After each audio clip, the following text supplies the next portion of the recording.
مش عندهم دوري.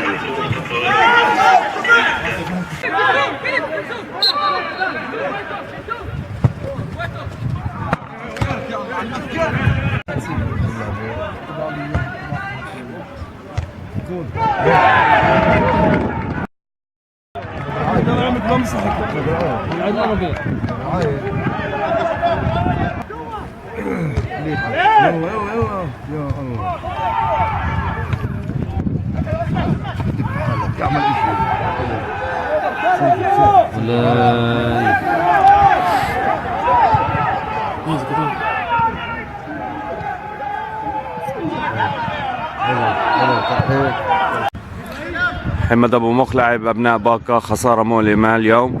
أنتم تتواجدون في المرتبة الأخيرة، ما هو رأيك؟ كيف يمكن أن نغير هذه المعادلة والرجوع إلى الانتصارات؟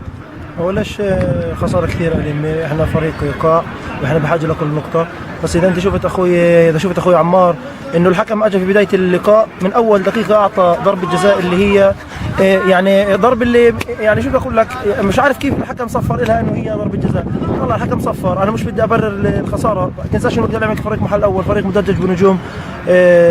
للأسف الشديد إحنا موجودين في قاع اللائحة، وبتامل انه ان شاء الله ننطلق لقدام. لازم نرفع راسنا، وبتامل انه نطلع من الوضع اللي احنا موجودين فيه. شكرا لك من موقع الأبلاب. شكرا.